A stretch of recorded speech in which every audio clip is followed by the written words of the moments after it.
Twitch doesn't say public above it, which worries me. Yeah. Well. But it should be fine.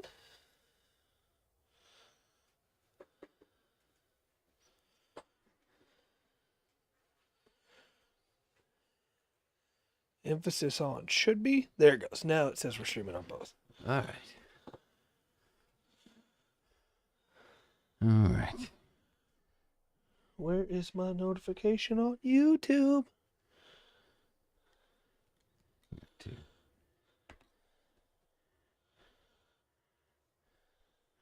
Talking.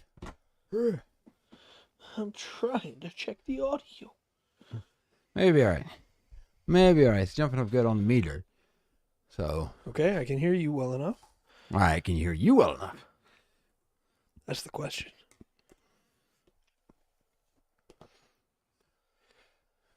Yep, sounds good. Okay.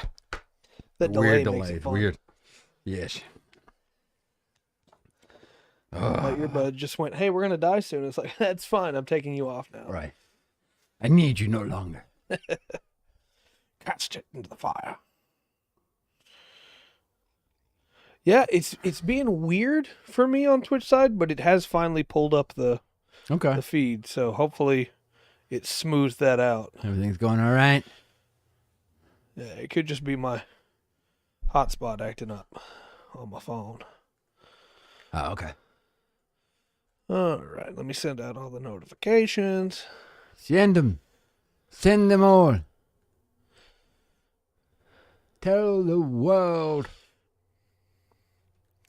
Now, the pre-show topic that I have for you today is a little bit special. All right. That's not how we do that. Where's the tweet? I don't know. We go through this every week, Jay. Why does it not just show up like it should? I don't know. It should be so simple. I am a Neanderthal. I don't have Facebook. I don't have Twitter. I don't know. What if you were a Niar? I lost it. Don't worry about it. I was trying to make a cat joke. Okay. Don't worry about it. Pre-show topic is a certain website put out an article today. Okay. On Guild Wars 2. Okay. And on the top 9 classes in Guild Wars 2, because there's only 9. So there's a couple issues with that. First one is that a person did not write that article. An AI definitely wrote that article. Really? Because it uses lines like, this is a classic class, which is not a thing real people would say. Yeah. And then it grossly misunderstands how Guild Wars 2 works as a game. Yeah. It goes, Warrior is a tanky class. You use it to tank damage. Well, Guild Wars doesn't use the 3-roll system. Yeah. Guild Wars just, everybody shares the damage. Everybody has a healing skill. Everybody has an ability to heal themselves, everybody's the DPS. And then the article goes, the lowest one on the list is Engineer, which is the highest base damage in the game. Okay. Recently there was a group that cleared Harvest Temple Challenge mode, which is the hardest raid in the game, with just engineers. Not spec just engineers. Okay. And so that's definitely not the bottom one, right? But that's far from the only problem. There's a whole section in there on Mesmers where they go, hey, people choose to play Mesmer so that they can use the Mesmer portals to teleport people. So yeah, that makes sense. Yeah, they do that for jumping puzzles all the time. Yeah. And the article says they'll use this to help players that haven't unlocked mounts yet. No, they're not just going to sit there and Mesmer portal somebody across a map. There's a cooldown on that thing, right? Yeah.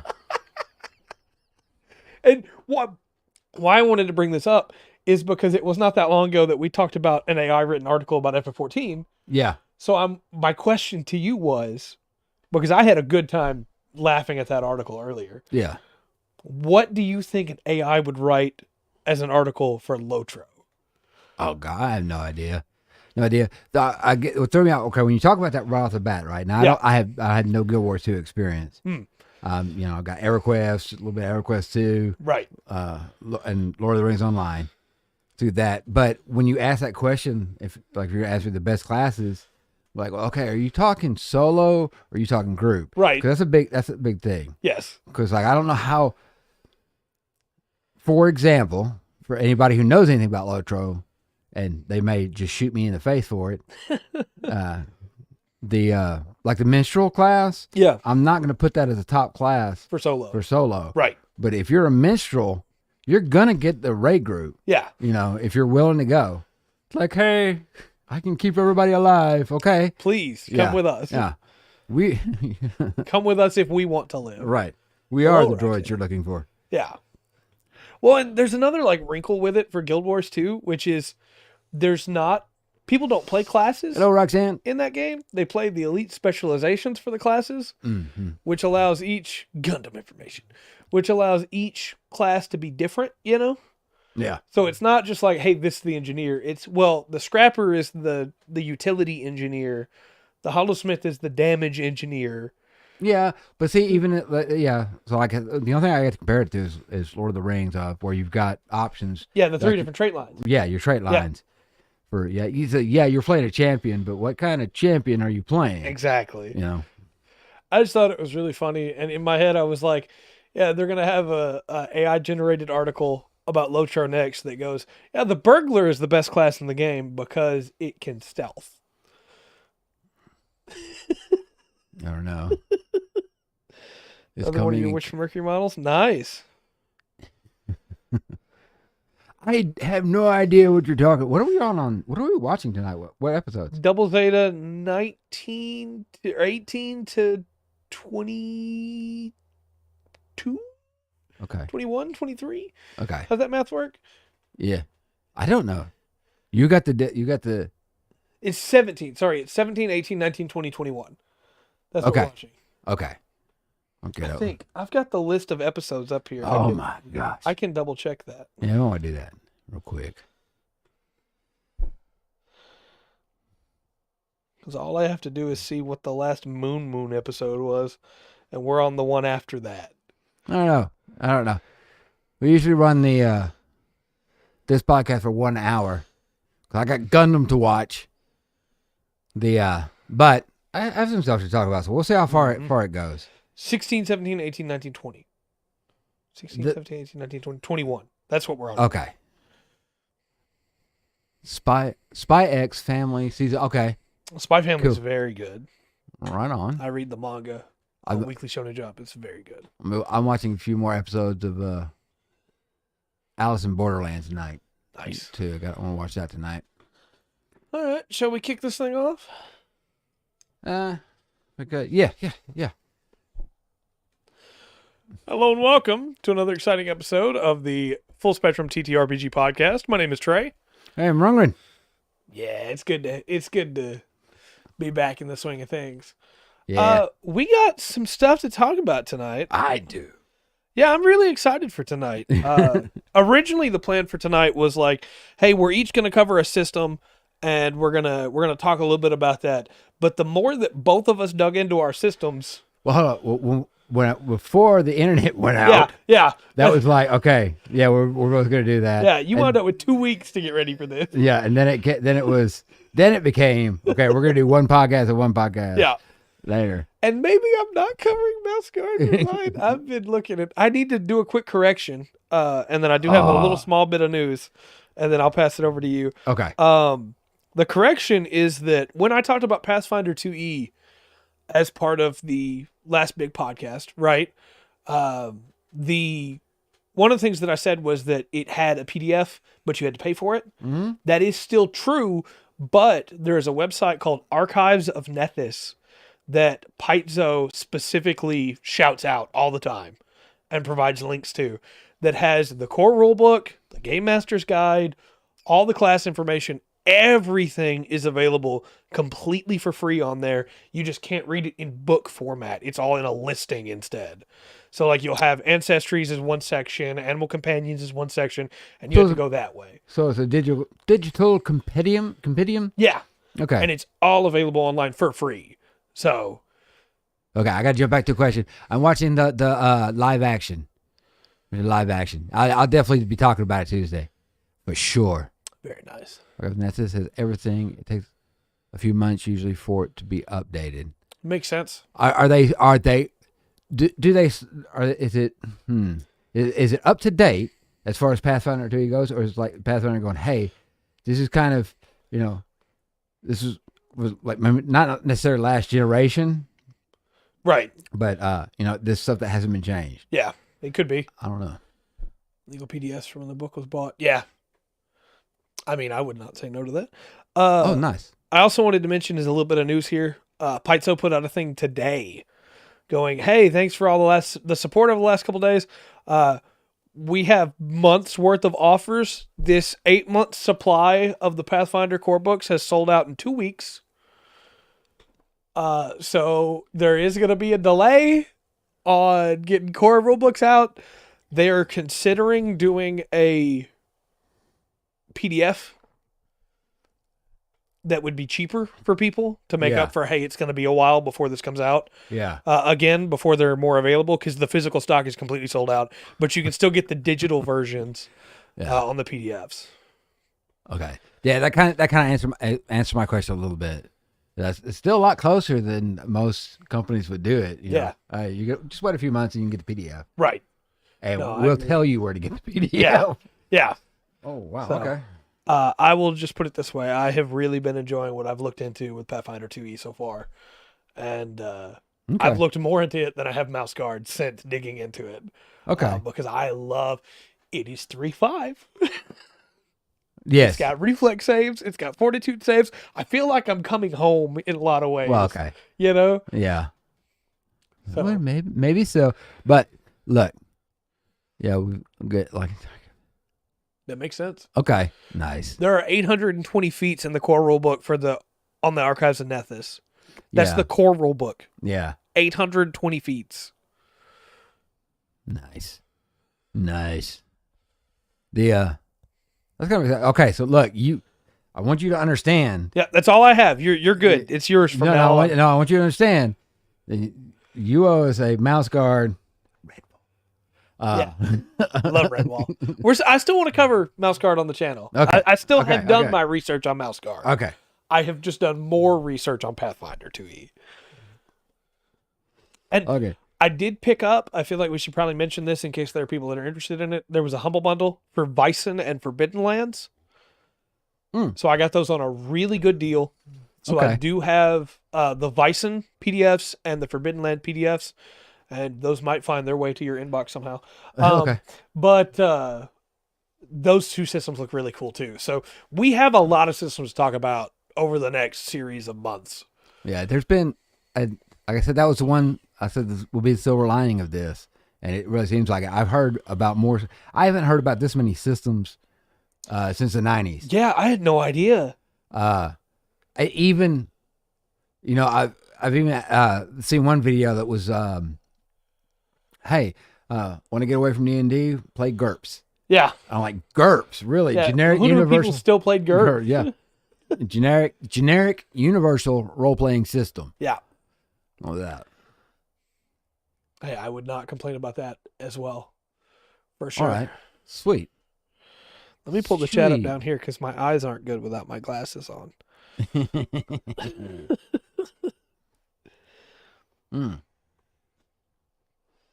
It makes sense, Dark. It makes sense for feats. All right, well, we're not talking about Pathfinder 2e tonight. No. We're not talking about Mouse Guard tonight. No.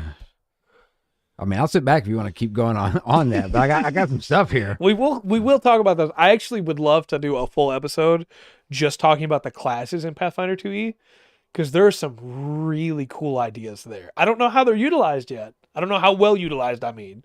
I got you. I haven't played it. Yeah. But idea-wise, there's some really cool stuff there. But tonight, it's your baby. Yeah. Yes. So I'm going to talk about... I showed y'all the book. Welcome, Shadowrun Second Edition. And I was doing a little double checking on some stuff today. And one of the videos I watched, I wish I apologize, not remember, but they talked about the image on Second Edition, and this is Shadowrun right here. And I was like, yeah, it is. But this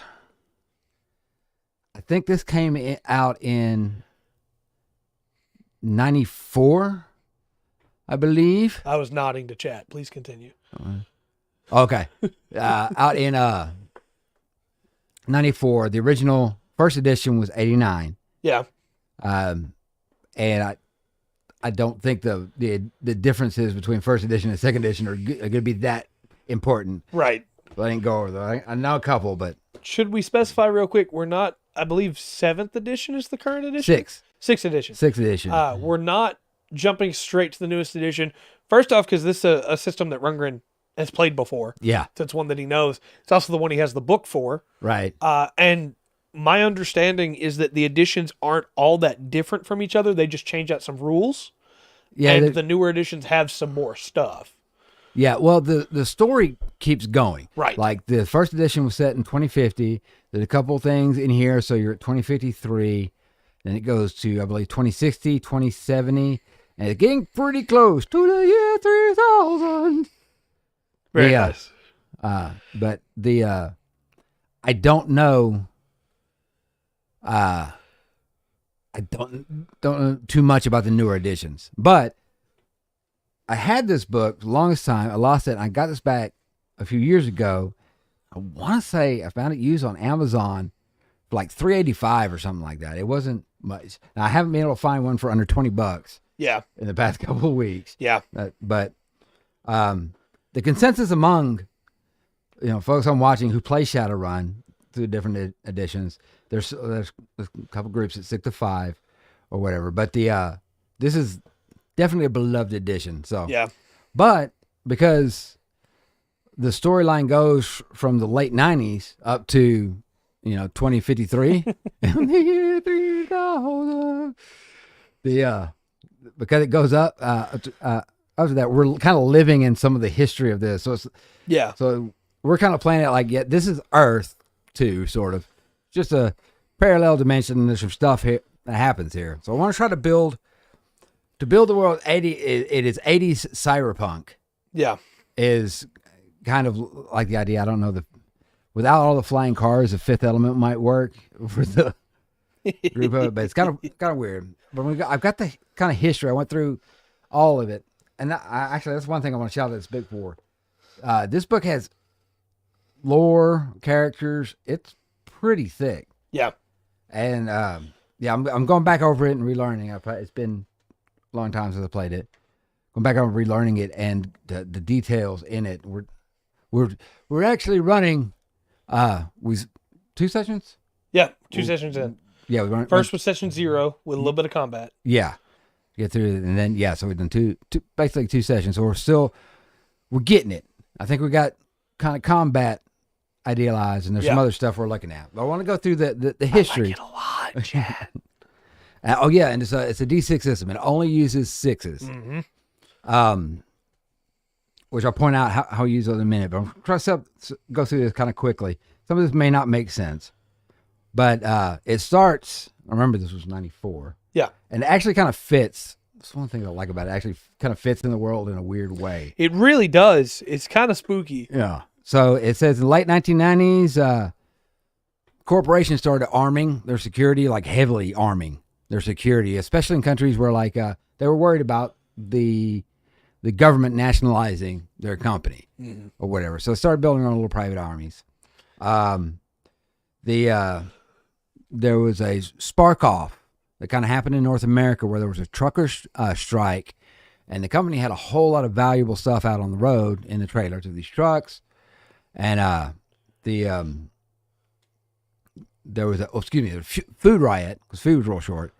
They went at these truckers. The company sent their army in, got the truckers out of there, which few of the truckers died or whatever, but lots of rioters were killed. I'm sure. And it went to court what they should do, and it was determined that corporations have the right to defend their property. And this Where have I heard that before? Yeah. So this is but they take this and go even further with it as to like, okay, that we are our own. The government can't we can't let the government run anything. They don't get any rules on us. We are our own not quite nation, but pretty much. They've got their own system. Right. Extra. I'm not going to say the word wrong. It was extraterritoriality. Extraterritoriality. Anyway, they get their own space, and that was done in international law. There's some wars. There's some really bad things that happen. Around 2000, I'm going to go through it quicker than I did for y'all. Around 2011, people started giving birth to what the media named elves and dwarves, and they would have the characteristic. When you think elves and dwarves, they have those characteristics: they're pointy ears, very slender, or really squat and powerful That builds. was probably a shock the first time it happened. Oh yeah, I'm sure it is. There's so much lore in this because it goes around the world. But there was a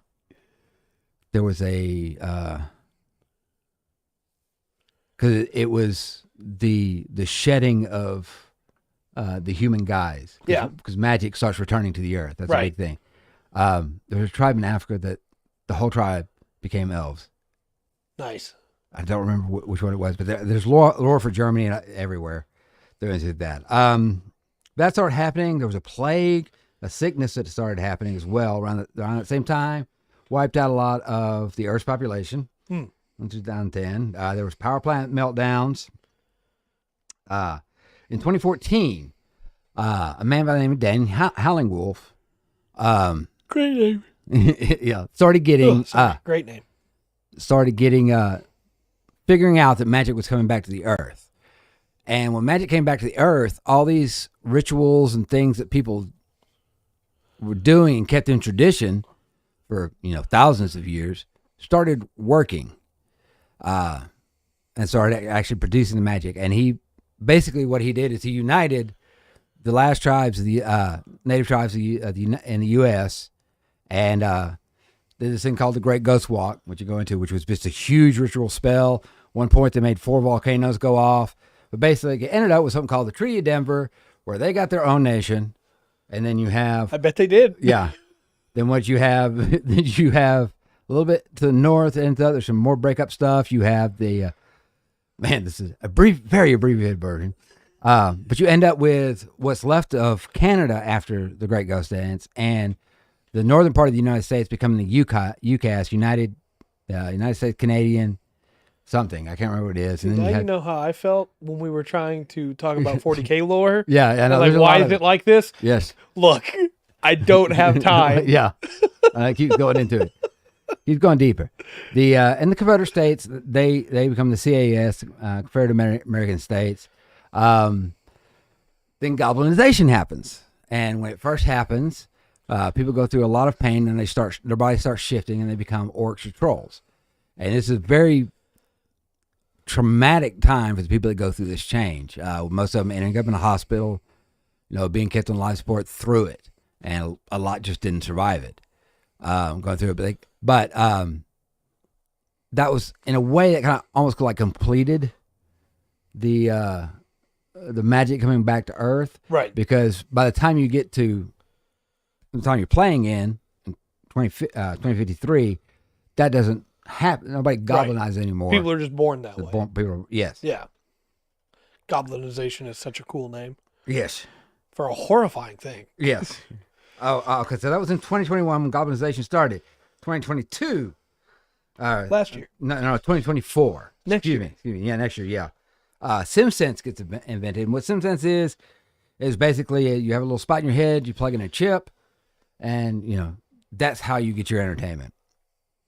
Let your imagination run.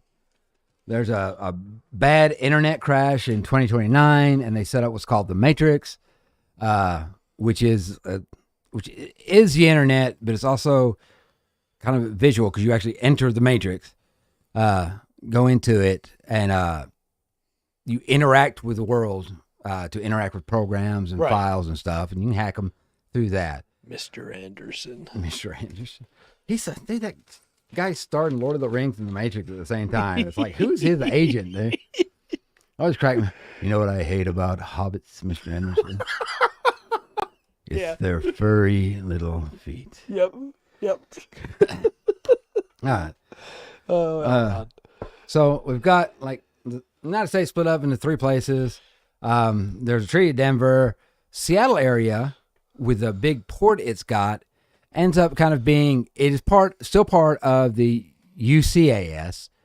But this is where the game takes place. And right beneath it, you're surrounded by different nations, different Native American nations, like and some of them are like there's a tribe of orcs, because the Indians got their own space, and then they push people out. They're like, no, we're not. Nobody's coming in again. We're not doing that. I mean, can you blame them? But Seattle, and so a lot of people move to Seattle. To the south, you've got an elven nation, which, they don't, we're elves. We don't allow anyone in. You're not an elf. So go through that. So Seattle's kind of like a last bastion. A lot of places where where everybody goes, where they don't belong anywhere else. Right. Through that. And there's some harsh stuff. Of society. There's some harsh stuff that happens. I skipped over the Night of Rage, and it's stuff you can check into it through that. But it kind of creates this world of cyberpunk and fantasy that you have to play in. One thing that I really like about it is that, and you told us this during our big lore breakdown, is that it's not just the arcane style magic, and it's not just the more shamanistic style magic. Yeah. It's also like hermeticism, which is when we look at the study of what's happened magically over the course of our history as humanity, that's the 3, and that's the one that's almost always left out in other RPGs, Yes. A little bit, yeah. That's kind of true. It's not too hard to hit things. It's really easy for me to hit things with my katana. Yeah, or shot. But if they got a high enough body, they can take that shot. I have not missed yet. Yeah, and I have killed a bunch of people. Yeah, but there is. But I've been shot twice. Yeah, you can have. But yes, you could have, you could easily have a one-shot kill NPC side or player side. Yeah. There's stuff that's just deadly. I'll talk about working on the D6 system. So you have, like on your attributes and skills, the attributes are body, quickness, strength, charisma, intelligence, willpower, essence, and magic. Then you have reaction. Right. Which are kind of self-explanatory. They're a little bit different in the world of what you use them for, but they're kind of the same as you'd expect going down many lists of many. Right? Oh yeah. Yeah. You got your body or your constitution would be in D&D or whatever it might be. Through that. Quack. The holy killer. Ball through the face.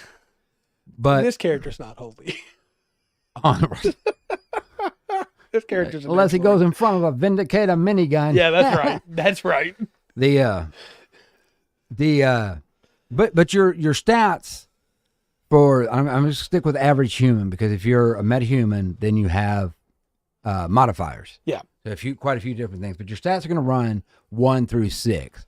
1 being way underdeveloped, 6 being the peak of humanity, right?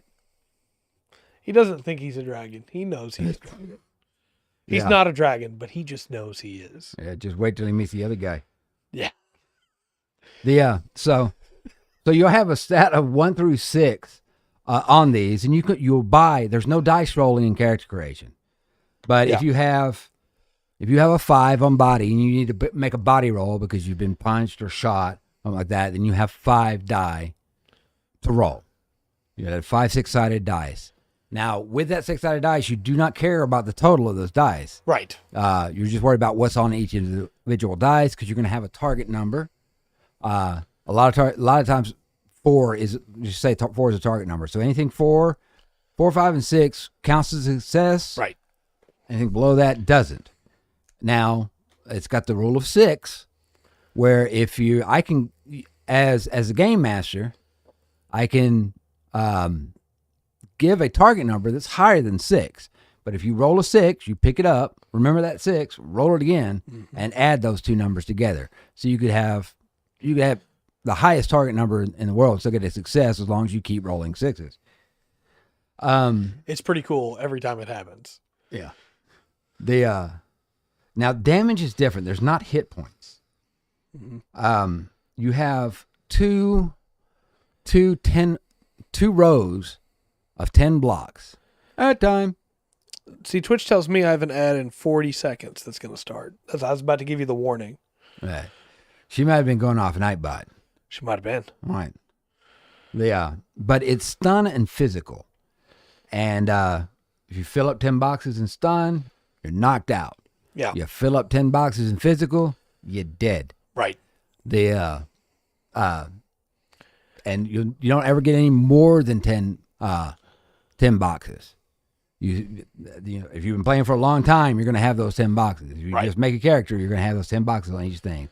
And if you get knocked out and you're knocked out with stun, any damage, even stun damage taken after that, becomes physical. Yep. And the more you go. Now, trying to cover it. You can add armor. Yes, armor's going to change. Will change.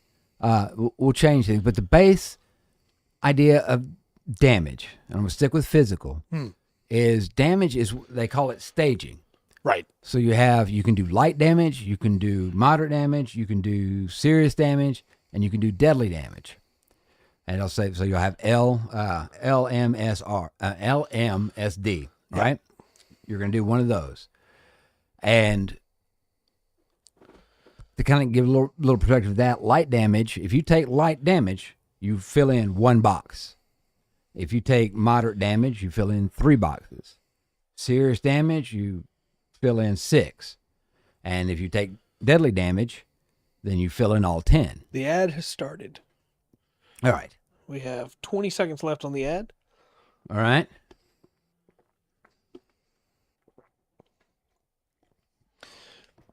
Take an ad.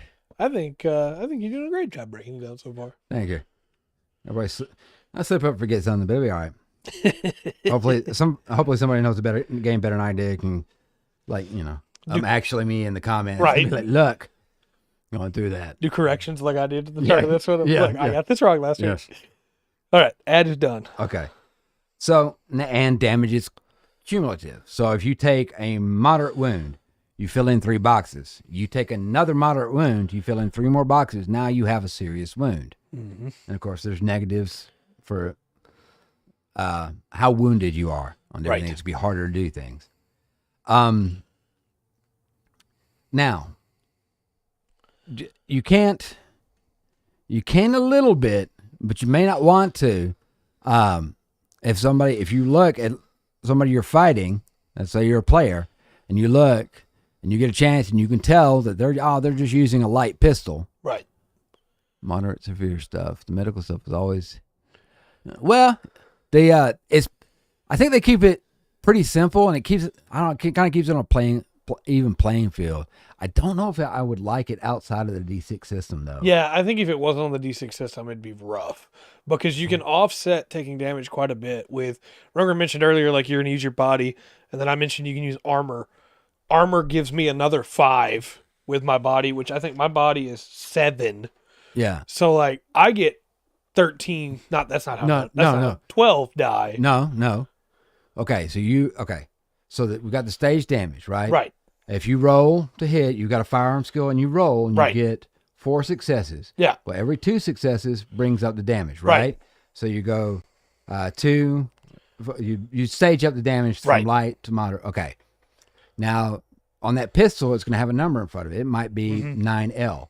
Now, 9 is a target number that you will roll with your body. Right. For every 2 successes, you bring that down. Yeah, but I get 12 die to roll to try and get that. Yeah, but your armor that has 5 ballistic takes that target number down 5 points. Oh, I misunderstood how that worked. Okay. Yeah. Now, I think you're thinking of the combat pool. Yeah, I'm thinking of the combat pool. Yeah, sorry. So that'll bring it down, and your target number will be a lot lower, which would be a lot easier to roll on number a 6-sided becomes die. a 4 then. Yeah. Heck yeah.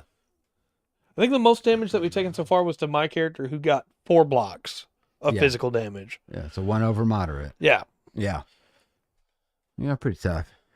And you'll have a dwarf with an assault cannon. Yep. So. Yep. That comes in handy. The Don't need to worry about taking damage if everybody's dead. I will say, what is your stuff? Call of Cthulhu. Oh, Call of Cthulhu. Yeah, okay. it's very different in Call of Cthulhu, for sure. Yeah, there is. Now look, that there is. Now, this game is deadly because if you do the way that we've always kind of ran it and played it, especially when you've got your character built up a little bit, your cred stick, you got some money on it, is you do a mission, then you're going to lay low. Right. For a while. And that's where the healing comes in. Because if you do, you're still going to be, there's nothing you can do for stun damage. You're just going to have to rest. Right. It heals quicker. But there's healing spells. There is healing spells and stuff. And med kits. But yeah, if your party drags you out and you're right at deadly. Yeah. And you're playing strict rules, and there's healing time, and there is 2 spells for helping healing, but really, I think one might bring down stage. The other one just really shortens the time, right, of how long you have to wait. So I see where your argument's coming from, and yeah, that is something that to keep in mind. It's like the next night you're gonna go shadow running. Well, you've still got a bullet hole, right? I haven't seen anything. That's the kind of thing where unless it's a big dungeon crawl or something, yeah, probably just going to hand wave for the sake of the group so that somebody doesn't have to sit out. Yeah, it's kind of obscure time a little bit. It's yeah. We've got this going. But I can see where in a big dungeon it'd be a problem. Yeah. Yeah. And, there's sometimes, but where it comes in though, when you're running the game, and you do have a situation, it's like you've got, the players are wounded. They're from not much to maybe around serious. Yeah. It's like, okay, next session you don't have time to do anything. You got you've got to for sure, Dark. You got to keep going. Yeah. For sure. Keep going. I also think that because of the way the damage system works in Shadowrun, in a 5e, for instance, you're not going to use cover very often, right? Yeah. You don't need to use cover. You have a target number. If your number's high enough, you're not going to get hit anyway. Yeah. So you go bathe into the middle of the fray and you go after them. Yeah. But my character's a melee character for the most part. Yeah. In Shadowrun. I am a cyber samurai. Yeah. And I still have to go behind there's a situation where we went into a room with a full contingent of guards there, mm-hmm. and I had to duck behind a pillar before I could try to close to melee. Yeah. Because I'm not going to spend a turn out in the open with all those people with guns. Shooting at you, yes. That's not a good idea. At 15, I'm not going to do that. I'm going to get into cover first, and it made me have to focus on the terrain and actually play tactically in a way that I never have to with 5e, really. Well, it's kind of... The thing is, I kind of agree with Dark, but I would not like this in a fantasy setting. I don't want this. I agree. I want magic. I want healing. I want, 100%. I want to go. Yeah, I don't like this. I think that this works for this setting. Right. And in a fantasy setting, arrows are very different than guns. True. But yeah, there's something about that. Yeah, that magic potion. Yeah. And we do random magic potions anyway. It's way more fun that way. Yeah. There is no list of potions. We've got all the potions put in dice in a bag. You just reach in and grab one. Hopefully you get a good one. And when you do, it feels so good. Just don't like waiting to heal. Yeah. I agree. Now the rules for this get really, really detailed, and there's stuff like you get your arm cut off, and they can grow you a clone replacement limb that just costs a lot of money and takes some time. Yeah.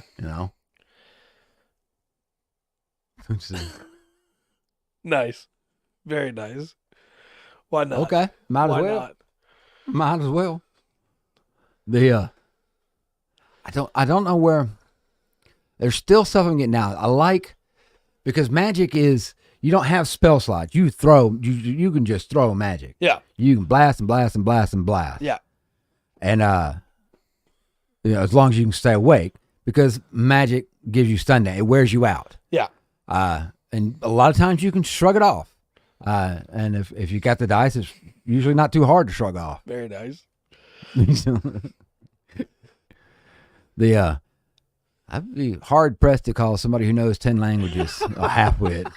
Right. I really don't have an argument for every time they call me a halfwit, and in a different language. Yeah.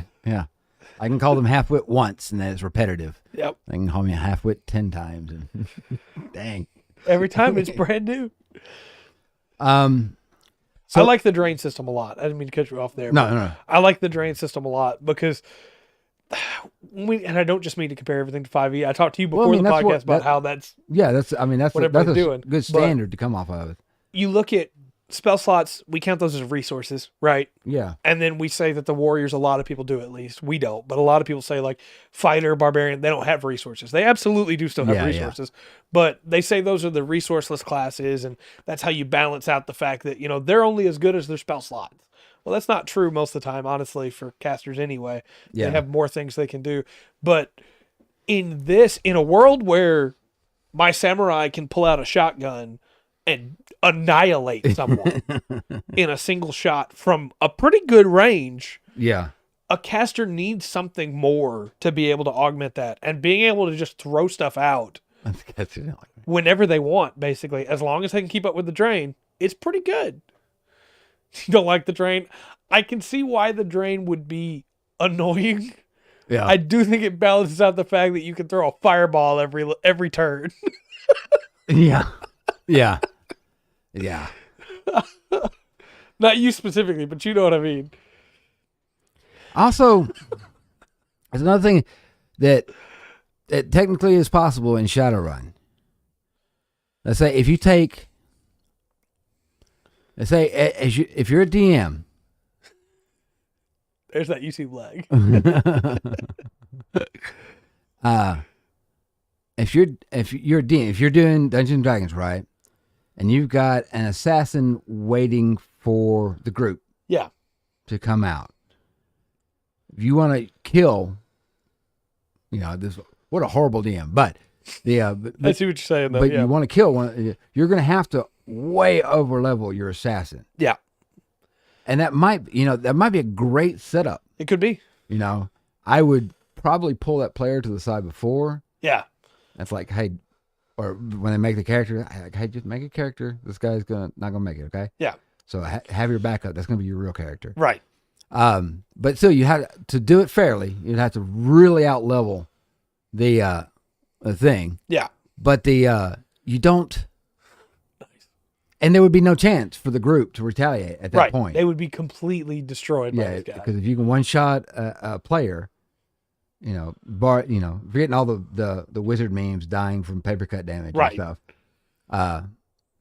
There's a difference. And now, in Shadowrun, you could have a player, you could have a character that's gone through 10, 15 sessions. Yeah. You've done some stuff to improve your character. Mm.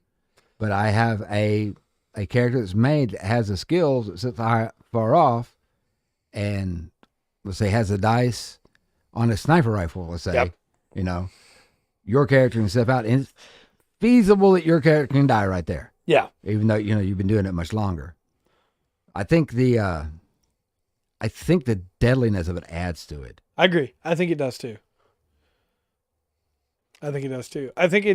When people say, I don't want a game that's super deadly. I don't think Shadowrun is super deadly. I just think it is deadly. Yeah. I think every encounter has the possibility to be deadly. Because even in your example of the sniper rifle, right? I still have the possibility of completely shrugging that off and taking no damage whatsoever. Yeah. That is always a possibility.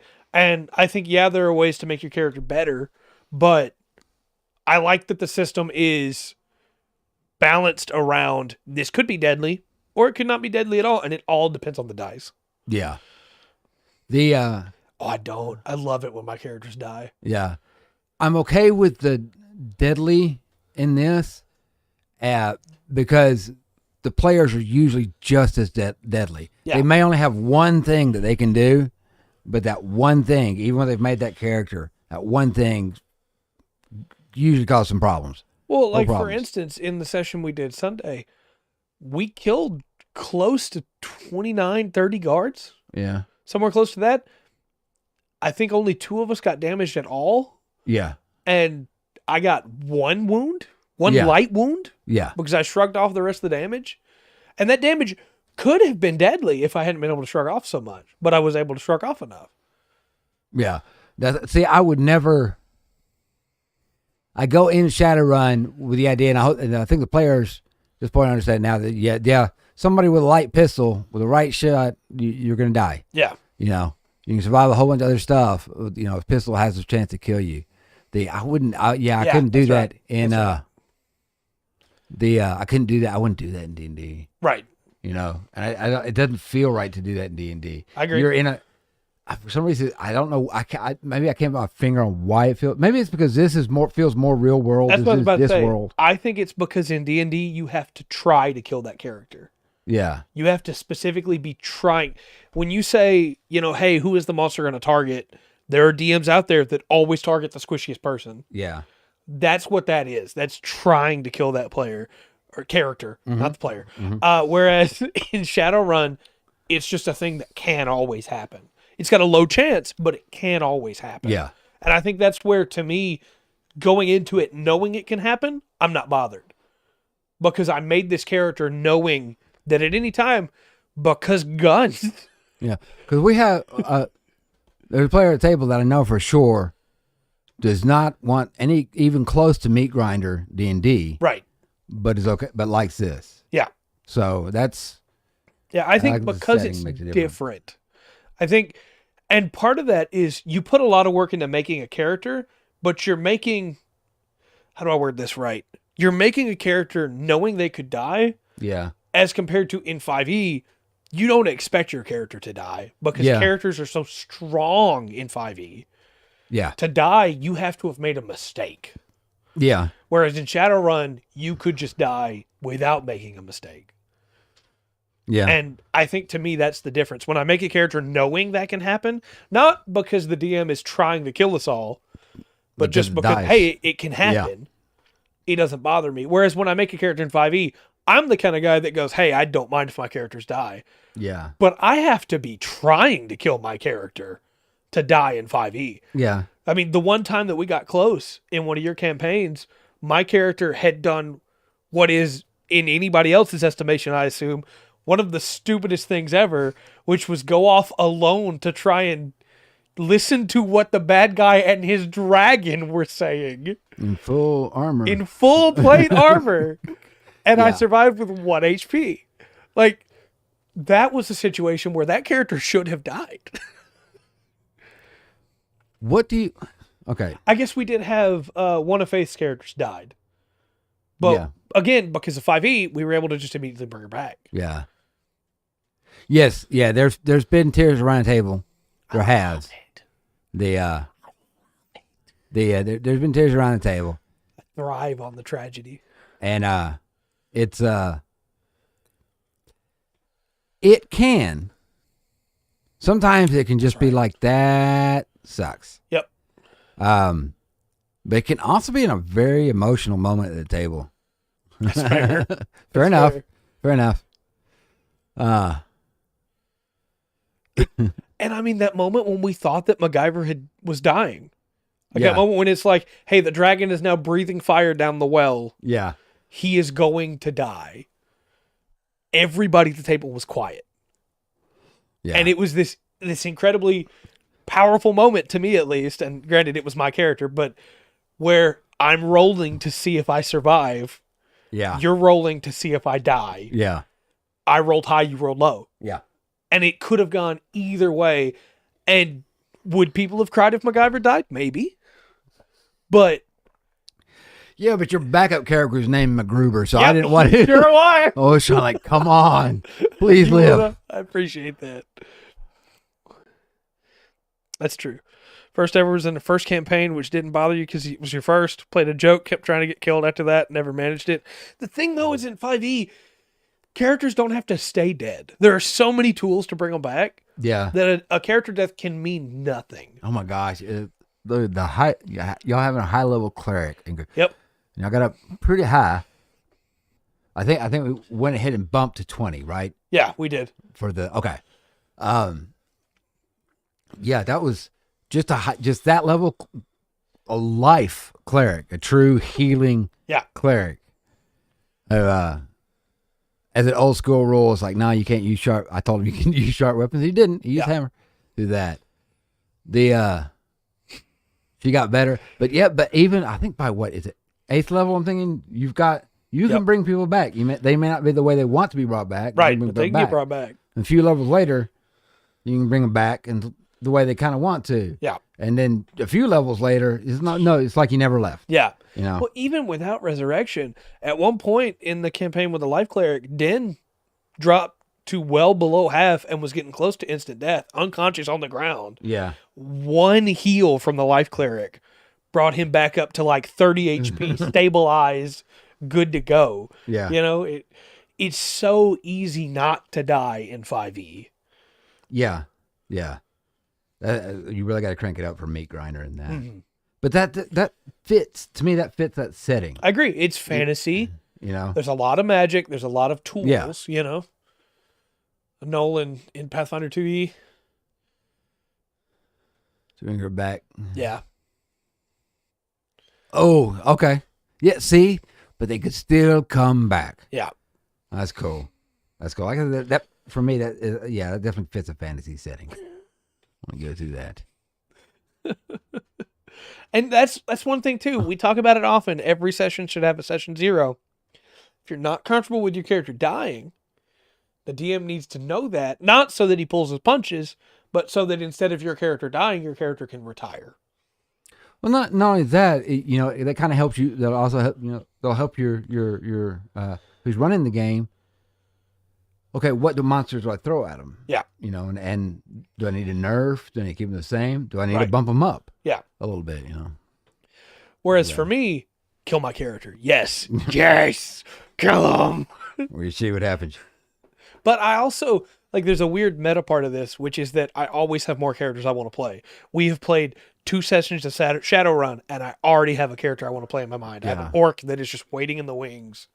If something happens to Harkon, hey, that's a shame. Here comes the orc. I've made lots of characters, multiple characters in many systems. I probably made more characters for this game than any of them because it was, like I said, there was no dice. You go off a chart based on your priorities. Are you more worried about your skills? Are you more worried about your tributes? Do you want money? Right. Do you want to be metahuman? Things like that. It's just, it became like second nature to make characters in these. Sometimes you have other characters in the background. I wonder if this is because we have GM so much. I don't know. If it doesn't bother us at all. It bothers us a little, but it's not because we make cool villains. Yeah. And they always have to die. Yeah. And we put... Not always. Well, not always. We put our heart and soul into those villains. Yeah. And then when they die, it's not... You don't then as the DM get mad about that because they died. You just go, all right, yeah, that was a good session. That was, you were able to stop them. Yeah. Don't kill my bad guy. But I've had, when I started DM5e, there were some sessions that was like, okay, I thought an adult blue dragon was going to be tough for this group. Right. And the wizard casted haste on the guy, another caster casted slow on the dragon. Yeah. They both hit, and then the barbarian just went nuts. Yeah. Yeah. And it didn't last long. The campaign's really fit with having an ult there. I got you. And I get that for sure. That's another thing that comes up for people that DM a lot is, I got a bunch of characters in mind. I'll never get to play them. Except I get to play mine now. Ha ha ha. Thanks, Rungren. There's now two. You can just be a regular character. If you're metahuman, you get benefits or you get modifiers. Yeah. Which, like a troll gets a lot of modifiers. Yeah, but none of them in the one that our troll wanted to have. Yeah, no. But she's tough. She's very tough. Yeah. I do love her character very much. I forgot what was going on the other thing. I was thinking about how tough the troll was. Yeah, sorry. Covered damage. Went through that. One skills. Oh, you can buy it. You have magic or cybernetics. You can kind of blend them both. You got to be very careful if you're blending them. Yeah. Because the more cybernetics you have, you lowers your essence, which is kind of like your humanity, and it lowers that, which in turn lowers your magic. I will be a full robot. But you can do things like I believe your character's got wired reflexes. Yeah, wired reflexes and dermal plating. Dermal plating. It's got built-in armor, got wired reflexes that changes the initiative. Mm-hmm. Change your reaction, change your initiative, and initiative's kind of a big deal. Yeah. And there's a lot of situations in D&D where it's okay. I kind of hope I go last. Right. I go last. Yeah. With my character, I don't know that I'd want to be last at all in Shadowrun. No, and the more times you get to go, the more dice you get to use for both defense and offense. Yeah. So I always want to be going first so I don't get shot first. So to get your initiative, you take your quickness, your intelligence, you add those together, then cut it in half. Mm-hmm. And you'll get, that's your reaction. And your reaction is you take that number, you roll 1d6, and you add them together. Yep. So it's 5, 5. So your action's 5. Your initiative would be 5 plus 1d6, and you'd add those together. Now, you can get things like wired reflexes, a cybernetic enhancement. You got little wires in your brain that go through, and it's wired into your nervous system, where you got wired things where you get more dice to roll for the initiative. If you have a good intelligence and quickness, and wired reflexes level 3, your initiative number, because it's going to raise your reaction a little bit, and it's going to give you extra dice to roll and add in for your initiative, another d6 with each level. You can get up to like 27, have a roll of like 28. Now, the way initiative works, I love this part. On 10, when you go, okay, so let's say the Street Samurai has rolled 3 d6s using their wild reflexes. They came up with a 27. Mm-hmm. The mage he is facing had a 5, and they rolled a 1d6. They're good. They got 11. Right. So we got a 27 for Street Samurai, 11 for the combat mage. Street Samurai is going to go on 27. He's going to go. You take 10 off that. He's going to go again on 17. He's also going to go again on 7. Yep. But the combat mage comes up with 11. Comes up at 11, so he's going to go. Then the combat mage, because he rolled over 10, he's also going to go on 1 if he survives. Now that may sound a little unfair, and it is. If the combat mage does survive, he's probably going to blast the Street Samurai. Yeah. And there's a good chance the Street Samurai is going to be in a lot of trouble after that. Yeah, if he makes it for both of his rounds, his actions, that's a lot of magic. Yeah. That gets up there. And also, like, wired reflexes is balanced out by the fact that it is one of the most expensive things you can get. I had a bunch of money. I picked money as my third resource out of my 5. Mm-hmm. I had a bunch of money. It took 90% of it to get level 1 wired reflexes. Yeah. And there's a lot of... It's worth it, though. It's so worth it. There's a lot of supplements for this game and all optional roles. A lot of optional roles. Secondhand cyber technology. That's kind of... This was in somebody else, but they don't need it anymore. Why? Why don't they need it anymore? Because I needed it more. You go through that.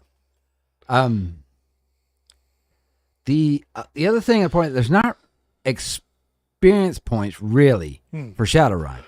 You run based off what's called karma, and you have your karma pool, and you have good karma. Mm-hmm. Now you get 1 point of karma for certain things. If you survive the session, you're going to get 1 point of karma. If you did something clever, you're probably going to get 1. Control. She rolls really poorly on initiative, so it's not often. But where was I going? I started giggling at that. Oh, karma. Yeah. So you'll get 1 point for surviving. Say you actually complete the mission as well, you get a point for that. You do something cool in the session, you get a point for that. Mm-hmm. So you can get 3, 6 points of karma. Now, according to the way the rules put it, is 10% of your karma round up goes into your karma pool. Mm-hmm. Now, it's pretty much you're going to be, when you get karma, you're going to be putting 1 point into your karma pool. To get over 10 karma, you've been on a mission. You've that a 15 karma game. Anyway, so your good karma is what you use to improve your character. You can spend those good karma points to raise one of your attributes, your body, your charisma, something like that. Or one of your skills, you can raise them up. You can spend karma to raise them up, and it gets expensive. But that's how you can raise them up. So technically, at the end of it, each session you play, you could be improving your character a little bit. After some point, that's not going to be possible. You're not going to have enough points at the end of the adventure, but you're going to go. Now, your karma pool, you use that like in combat. You can... Oh, forgot. Let me go back real quick, just for some context. It's also got the rule of 1. If you Yahtzee ones, it's bad. Yeah. But you can spend... You don't want to do that. Right, that's basically a critical fail. Or you Yahtzee ones.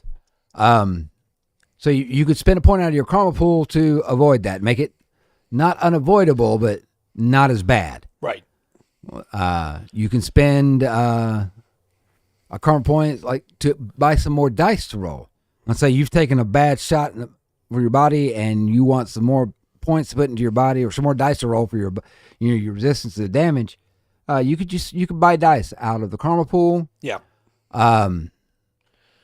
You can also just straight up buy a success. I don't care what the target number is, I'm going to buy a success. If you do that, you lose the point forever. Yeah. Otherwise, it refreshes. It's a cool system. For the next encounter. There's one other step of this, and we've talked about this a little bit, but in the campaign, there's one more karma pool you can keep up with, and that's team karma. Mm-hmm. So everybody basically puts in one of their points, they lose it, they put it into the team karma, and then that karma pool, anybody in the team can use. All you need is a majority of being on, let them have it. And they don't have to be there to use it, but that is an extra pool to keep. Yeah. One other small kind of thing that karma keeps up with, you want to keep a running total of how much karma you've earned overall. You can't spend it on it, but that's kind of your Shadowrunning reputation. Yeah. If you have a whole lot of karma, then, you're getting known. Right. You are known, building up. I think... not just the weird people that live in the burned out building down the road. Right. That.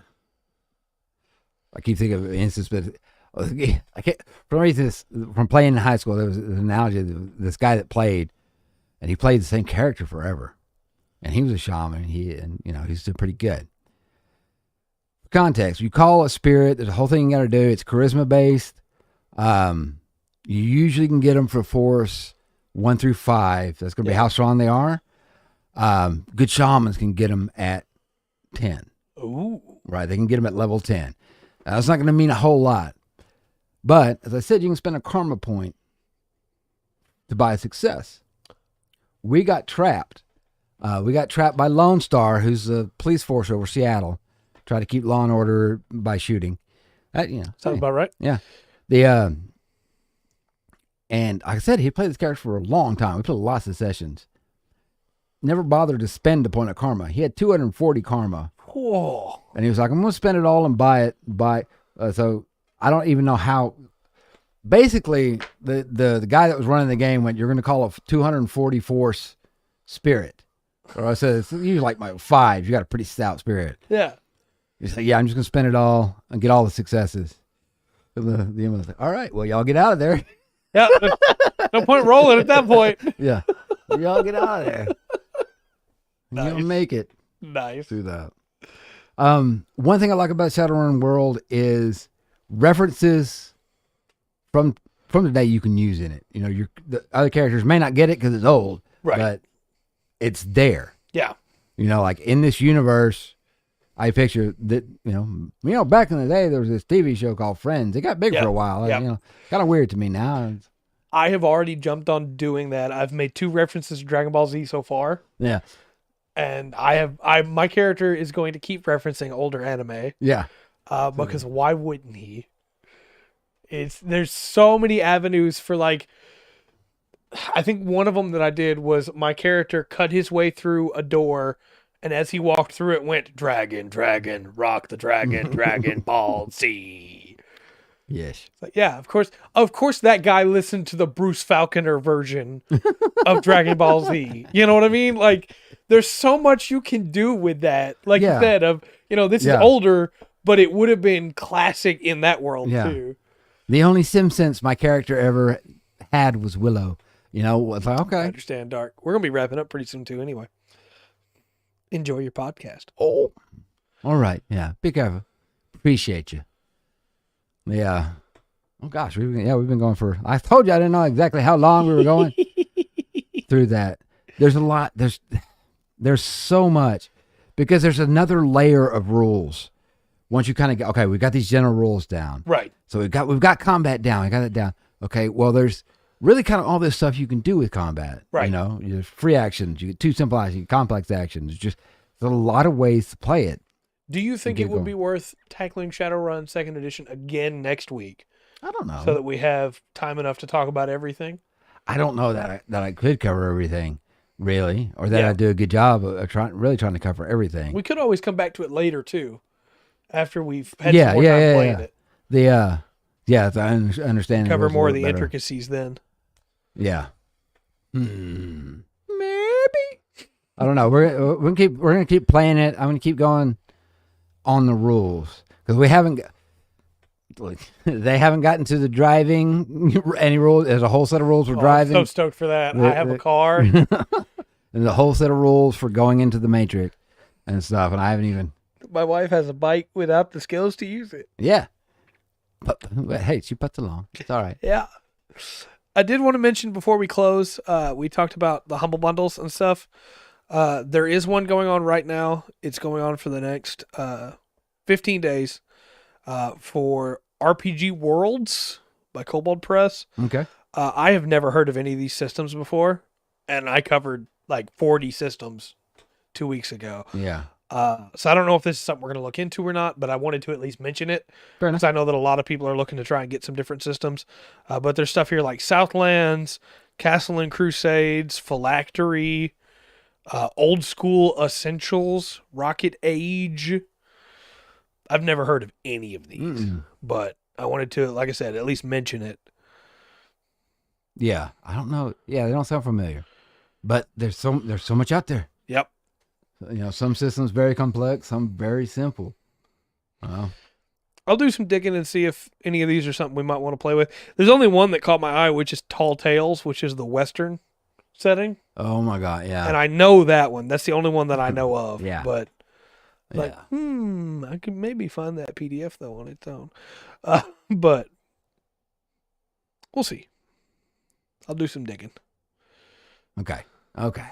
I'm trying to think of anything right. I was really trying. There's nothing really. There's stuff to kind of compare. It's like, yes, it's cyberpunk. Yeah. But cyberpunk and D&D together kind of is a good thing. I was trying to think of. Bright is not really a good Shadowrun movie. Yeah. So, 'cause I thought of that one. What is it? Escape from New York? Kind of feels a little bit like that. Yeah. That. It's got a little bit of that DNA in there with a little bit of Mad Max. Not a lot of Mad Max, but a little bit of Mad Max. Yeah. There's on the tip of my tongue the movie where he opens the trench coat and he pulls up the shotgun and I can't think of it. I think of a few of them. You said trench coat, and I thought Blade Runner.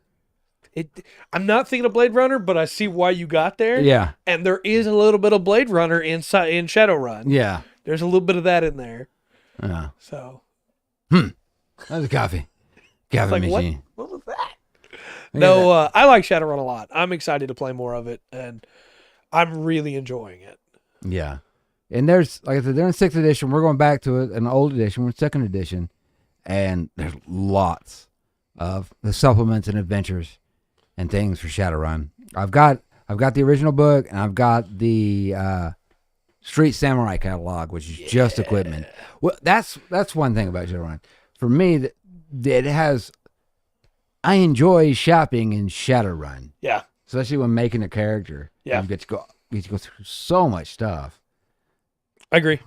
It really lets you build your character however you want to build them. Yeah. The only complaint I have about Shadowrun right now, Hmm? this is it, and this might be fixed by later editions. I want there to be like 2 or 3 more races. I want just a few more options. Yeah. No, they're the same. No other races show up. Though we haven't really gotten into critters just except for flipping by the pictures. Yeah. And they have their own set of rules in a weird way because they have powers and stuff. But yeah, when magic comes back to Earth, stuff comes back. The Right. basilisk and dragons Yeah. and things like that. Onto that. But I can kind of see I can see why or where you're coming from, but I don't know what they would add. Yeah, I don't either. I could not just sit here and rattle stuff off to you. At most, the first thing that comes to mind is like mermen. But Yeah. even then, that could be done so many different ways too. Of how do Yeah. you say, "Hey, this is the cyber fish people." Yeah. Like, Electricity and water don't that mix. doesn't work. All right. Well, what are we talking about next week then? We talking. No, that's your job. Okay. We talking. Chat. Would you rather hear about Mouse Guard or Pathfinder? All right. I'm pretty sure one person's left, Yeah. and I can't really decide on what their vote would be. Right. I can't either. That's why I want to open it up to everybody else. Because honestly, both are very interesting to me. There's Mouse Guard. Roxanne says Mouse Guard. Dark says Mouse Guard. All right. Well, Mouse Guard it'll be then. Okay. There we go. Answered the question I had. I didn't Mouse realize Guard so it'll be weird. then. Good deal. There's some really cool stuff. Fair enough. There's some really good stuff on Mouse Guard already that I found that Yeah. I missed when we talked about it before Right. from reading through the book. So I'm like, we didn't talk about circles at all last time. And circles is such an interesting mechanic that I don't think I've ever seen done in an RPG before. Of your background actually matters. So there's your tease for next week. Fair enough. Your background is vital to your Mouse Guard character. Yeah. Okay. All right. Well, I have a fancy command for tomorrow. We will be working on the Amazing Red Warrior. Right on. Excellent. So please look forward to that. Go ahead. Normally you do this on Thursdays. Why am I taking this? Do I? Or do you do it on Wednesdays? Because Yeah. I'm not there. That makes Yeah. sense. I watched last night. It's in my head. Monday we'll be back for Immo Mondays. Yes. Playing some Lotro. Yes. Got some exciting stuff to show off there. Amazing Red Warriors from Gundam Build Fighters. And then Tuesday we'll have the regular podcast, of course. Wednesday, Rungren will play whatever game is voted on. Yeah. It's randomly rolled and voted on. And then next Thursday we'll talk about Mouse Guard. So Nice. next Friday we'll paint some Death Guard. It looks like he's winning the poll. The poll ends tomorrow. But Yeah. looks like it's gonna be Death Guard. So Okay.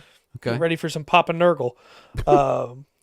With all that said, though, I've been Trey. I've been Rungren. We've been the Full Spectrum TTRPG podcast. Wednesday and Monday. That's right. He does it Wednesday and Monday. It's a little different. We'll get into it. Remember to always enjoy the full spectrum that Shadowrun has to offer.